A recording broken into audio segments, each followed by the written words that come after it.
नमस्ते दोस्तों, स्वागत है आपका हमारे चैनल STH में। आज हम आपको एलर्जी से संबंधित सभी सवालों के जवाब देने की पूरी कोशिश करेंगे। आप ऐसे ही सवालों के जवाब और भी जानना चाहता है तो हमारे दूसरे YouTube चैनल सबको एजुकेशन पर जाकर भी देख सकते हैं। तो चलिए स्टार्ट करते हैं। सवाल नंबर 1, एलर्जी की बीमारी क्या है और क्यों हो जाती है। दरअसल एलर्जी की समस्या तब होती है जब शरीर किसी बाहरी चीज़ के खिलाफ प्रतिक्रिया करता है। एलर्जी सबको अलग अलग चीज़ों से हो सकती है। किसी को फूलों, मिट्टी और पालतू पशुओं की रूसी से एलर्जी होती है तो किसी को खाने पीने की चीज़ें जैसे अंडे, मूंगफली, मेवा, दूध, सोया, गेहूं या किसी अन्य खाद्य पदार्थ से। वहीं कुछ लोग ऐसे भी होते हैं जिन्हें कोई धातु पहनने पर या छूने पर एलर्जी हो जाती है या फिर किसी कीड़े के डंक मारने पर एलर्जी हो सकती है। सवाल नंबर 2, एलर्जी से बचने के लिए क्या कर सकते हैं। दरअसल एलर्जी से बचने के लिए बाज़ार में कई तरह की दवाइयाँ उपलब्ध हैं। इनसे कुछ समय के लिए राहत मिल जाती है, लेकिन दवाई का असर ख़त्म होते ही फिर से दिक्कतें शुरू हो जाती हैं। एलर्जी से पूरी तरह से छुटकारा पाने के लिए कुछ आयुर्वेदिक उपचारों को अपनाना ज़्यादा फायदेमंद होता है। इसके लिए रोज़ सुबह गर्म पानी का सेवन करें और खट्टी व ठंडी चीज़ों से परहेज करें। रोज़ सुबह ताज़ी हवा के साथ आधे घंटे प्राणायाम करने पर बहुत ज़्यादा लाभ मिलता है। घर में धूल के कीट न पनपने दें, यह एलर्जी का सबसे बड़ा कारण होता है। कालीन, पर्दे, तकिए की साफ़ सफाई रखें। सवाल नंबर 3, एलर्जी की बीमारी जड़ से कैसे ख़त्म हो सकती है। दरअसल अगर आप किसी भी तरह की एलर्जी की समस्या को जड़ से ख़त्म करना चाहते हैं तो योगासन के साथ साथ कुछ घरेलू उपाय भी अपना सकते हैं। इनमें आपको तुरंत लाभ मिलेगा। सेब का सिरका लेने से धूल से होने वाली एलर्जी के इलाज में सेब का सिरका बेहद मददगार हो सकता है। धूल से एलर्जी के लिए शहद भी सबसे अच्छा घरेलू उपाय है। जिन लोगों को धूल से एलर्जी हो उनके लिए स्टीम यानी कि भाप लेना भी फायदेमंद होता है। धूल के कारण होने वाली एलर्जी और उसके लक्षणों को कम करने में देसी घी भी मदद कर सकता है। डस्ट एलर्जी की समस्या दूर करने में हल्दी भी आपकी मदद कर सकती है। आयुर्वेद में भी एलर्जी को ठीक करने के लिए हल्दी का इस्तेमाल किया जाता है। सवाल नंबर 4, खुजली कितने प्रकार की हो सकती है। दरअसल खुजली कई तरह की होती है।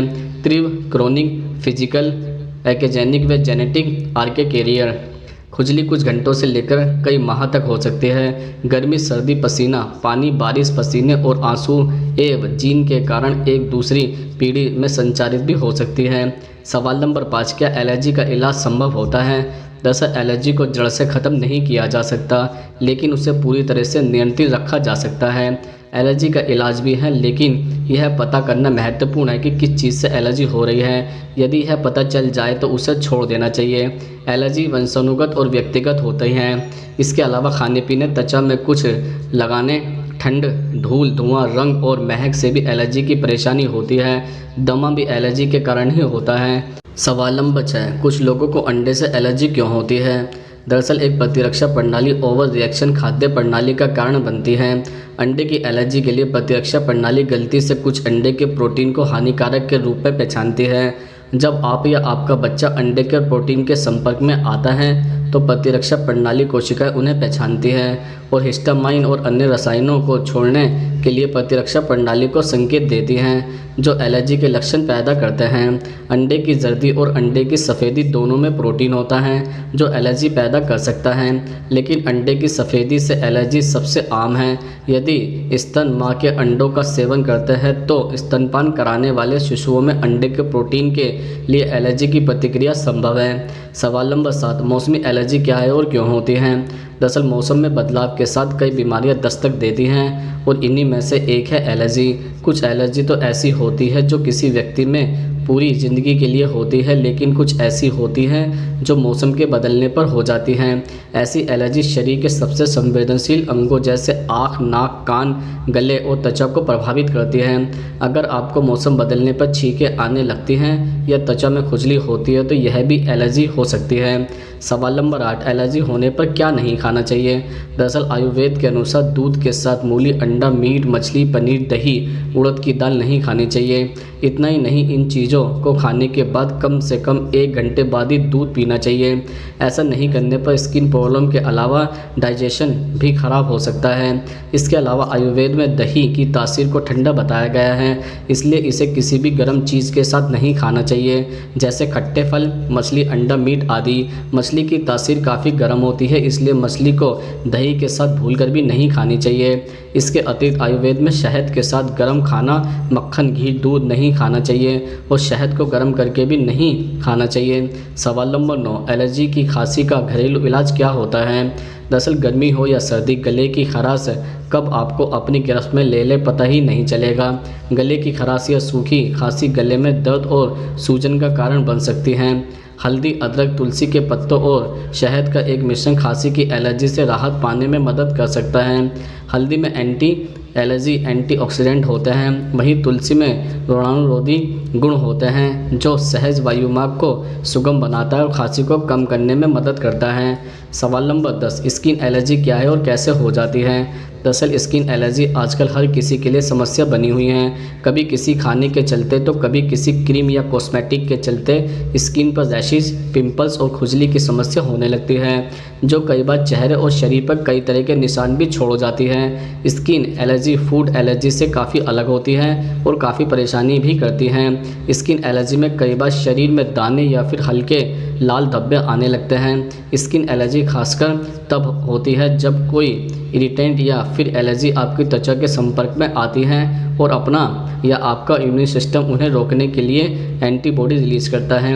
इसकी रोकथाम करने के लिए आप टी ट्री ऑयल, नारियल का तेल, एलोवेरा जेल और बेकिंग सोडा का इस्तेमाल भी कर सकते हैं। सवाल नंबर 11, एलर्जी होने की पहचान कैसे कर सकते हैं? दरअसल त्वचा पर दाने या फुंसियाँ होना या मुंह पर सूजन आ जाना, गले में खराश, सांस लेने में तकलीफ होना अन्य लक्षणों में शामिल है। नाक कान में खुजली होना, नाक बहना, नाक बंद हो जाना या फिर छींक आना, गले में खुजली या खांसी आना, आँखों में खुजली, लाली, सूजन, जलन या पानी बहना या फिर सिर दर्द और उल्टी आना। इसके अलावा खाने से होने वाली एलर्जी के मुख्य लक्षण हैं लाल चकत्ते होना, होठों या जीभ पर सूजन, उल्टी आना, बीपी लो हो जाना। सवाल नंबर 12, आँखों की एलर्जी क्यों और कैसे होती है? दरअसल आँखों की एलर्जी उत्पन्न करने वाले सबसे आम एलर्जन में परागकण, फफूंद, धूल और पालतू पशुओं से झड़ने वाली त्वचा शामिल हैं। आँखों की एलर्जी कुछ कॉस्मेटिक उत्पादों और आँखों के ड्रॉप से भी हो सकती हैं, जिनमें परिरक्षकों से युक्त कृत्रिम आंसू भी शामिल हैं, जिनका उपयोग आँखों में सूखापन का इलाज करने के लिए किया जाता है। सवाल नंबर 13, डॉक्टर एलर्जी की जाँच कैसे करते हैं? दरअसल एलर्जिक तत्व का पता लगाने में पहला टेस्ट प्राय स्किन प्रिंग टेस्ट है। तेज़, पीड़ा रहित और सुरक्षित होने के साथ लगभग 20 मिनट में इसके परिणाम आपको मिल जाते हैं। यदि कोई रिएक्शन होता है तो कम मात्रा में संदिग्ध एलर्जी दिखने के साथ आपकी त्वचा में चुभन होती है।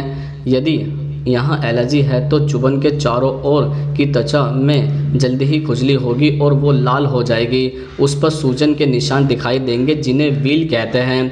सवाल नंबर 14, एलर्जी और अस्थमा के बीच में क्या अंतर होता है? दरअसल कई बार एलर्जी और अस्थमा के लक्षण एक जैसे उभरते हैं और मरीज खुद को अस्थमा से पीड़ित समझ बैठते हैं, जबकि अस्थमा के रोगियों को सांस लेने में परेशानी होने के अलावा रात में सोते समय खांसी आना, छाती में जकड़न महसूस होना, व्यायाम करते हुए सीढ़ियाँ चढ़ते हुए सांस फूलना या ज़्यादा खांसी आना, ज़्यादा ठंड या गर्मी होने पर भी सांस लेने में परेशानी होना जैसे लक्षण होते हैं। वहीं जिन्हें एलर्जी की समस्या होती है उन्हें अस्थमा के जैसे लक्षण तो हो सकते हैं, लेकिन अस्थमा की तुलना में काफ़ी कम होते हैं।